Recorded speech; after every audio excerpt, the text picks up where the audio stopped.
Well, we had it for a lot of reasons. We didn't get along too well, those of us whose ancestors came from Europe, with the people we found here. They didn't like us, we didn't like them, and we mostly ethnically cleansed them, as you know. So they weren't available to do work. However, this was a very rich country, rich in resources, rich in coastline, rich in lots of things.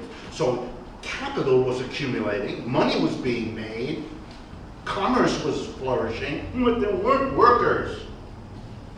And so an employer who was doing well was forever plagued by not having enough workers. So that employer had to solve the problem. Well, there were a variety of ways. In the southern part of the United States, we solved the problem by bringing slaves. We solved that problem that way. In the rest of the United States, we didn't solve it that way. We offered wages. And you had to pay high wages, not only to get people to come and work for you, but even more important, to stay working for you. Because having cleansed the country of its people, a worker was always faced with an option. If the employer wasn't paying me what I thought I ought to get, bye-bye. I'm going west.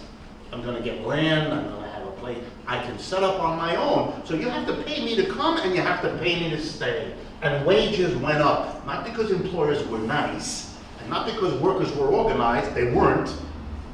Neither the employers being nice nor the workers organized. It was a market situation, it was a shortage. At the same time, the upper line measures the productivity. How much stuff was produced by a worker on average per hour? That's all that productivity purports to measure. The productivity of the worker is how much the worker produces. Now let's remind ourselves, when you go to work, the productivity measures what you produce for the employer, which he then sells to make the money of his company. Your real wage is what the employer gives you for coming there and doing the work. Productivity is what we give the employer. Real wage is what he gives us. So you notice the productivity went up for those first 100 years too. Good time was had by all in those 100 years. That's why we were such a successful country. Employers got more and more from us, but they had to share some of that by giving us more and more as workers. For 100 years, rising productivity meant more profits, but also more wages. Then in the 1970s, something fundamental changed. If I had to point to anything as the cause of our crisis and of the dilemmas of our economy, that moment, those 1970s changed everything. And they're extremely important, not only because of what happened, I'm going to tell you that in a minute, but they're just as important because none of it was ever discussed by the American people in any way. Here's what happened.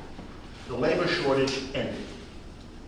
And because there was no longer a labor shortage, the employers did what employers are everywhere taught to do.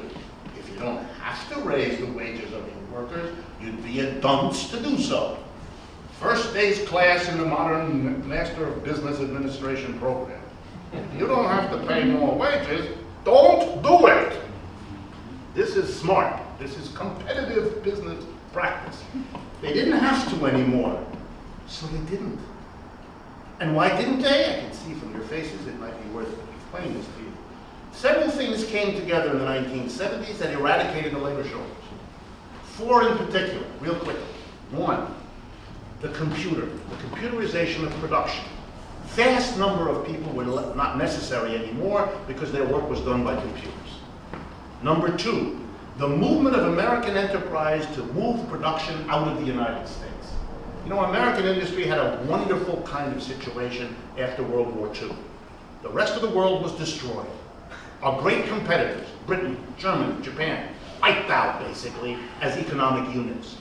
For the world to rebuild after World War II, there was only one place to go to buy the machines and the equipment to do it. Here.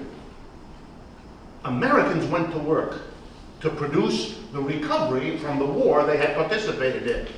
A war that very conveniently had destroyed all the competitors, but no factory was burned here. No bomb fell anywhere. So we came out of the war in better shape than we had gone into it, and the rest of the world in reverse. That produced 30 years of absolutely wonderful times, roughly 45 to 75. But by 75, the Japanese and the Germans and the others had figured out that the only way to survive in the world capitalist system dominated by the United States was if you could figure out, and without this you could never survive as a capitalist country. You had to figure out how to outproduce the United States. You had to figure out how to produce better quality or more cheaply what the Americans were producing. And that's why you all drive Toyotas. While all your cameras come from Germany, and your televisions from Bangladesh, and your computers from Taiwan, they did it. They produced better stuff at a lower price. And the American corporations, by the time they figured it out, it was too late, and they made a strategic decision, American corporations, not to try to do the same thing to them here, but rather to compete with the Germans and the Japanese by moving production to where the wages were lower, out of the United States. Well, between the computer and the export of jobs, the demand for workers in the United States shrank. But that wasn't enough. In the 1970s, two other things happened.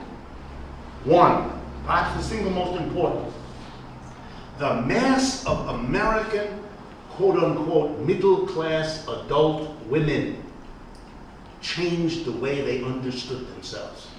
You can call that the women's liberation movement. You can call it lots of different things, feminism. But the bottom line was millions of women who had come out of families where adult women planned to stay at home and be homemakers and rear the children and all the rest, decided they wanted and had to get a job. And they moved into the paid labor force. And we had new waves of immigrants. Well, you don't need an advanced degree. If computers and the export of jobs reduces the demand for workers, but millions of women begin to look for jobs and immigrants come in, you have a supply and demand situation that says to every employer, on Main Street just as much as on Wall Street, this is your chance to do what a good businessman does when he doesn't have to raise wages anymore. And they stopped. And that's why the real wage looks like this. For the last 30 years, wages stopped. In a society where they had been rising all the time for 100 years. In a society where workers had assumed they could consume more and more because their wages would pay for it. That they could have a better life. That they could promise their children the American dream because they assumed the rising wages of a century would continue. But they didn't. It was a trauma for the American workers.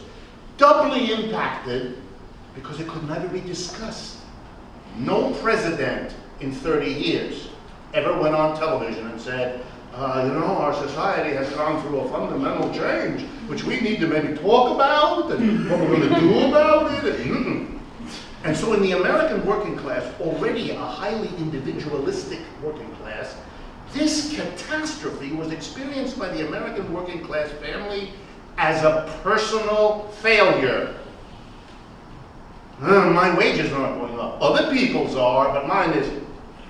For them to have understood that other people's weren't, somebody would have had to talk about it. They didn't do that. So individual families responded individually. And the two things the American working class did, faced with this disaster, was to work more hours. If the wage per hour isn't going up, one of the ways you get more money is you work more hours. Little statistic I love to repeat to people. Today, Americans work more paid hours of labor a year than any other working class in any developed country. We work ourselves to death. Give you an example. The French, German, and Italian working class has a 20%, you didn't mishear me, 20% less hours. Those of you who occasionally travel, if you're lucky, to places like France and Italy, and you discover that these people know how to live. They have a nice dinner and they drink wine. What a wonderful culture. Culture? Schmulture. It's got nothing to do with culture.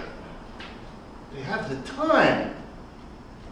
This is the country of fast food. And that's not because we have a peculiar culture that we like to gulp things while running down the street. We invented the drive-through dinner. What? What? That's because of this. So the American working class by 2007 is what? physically exhausted. And when working more hours didn't make enough money for you, they did that other individual act to cope with a situation where you couldn't buy more out of your wages because your wages weren't going up. You borrowed money. You borrowed money like no working class in the history of the world had ever done before.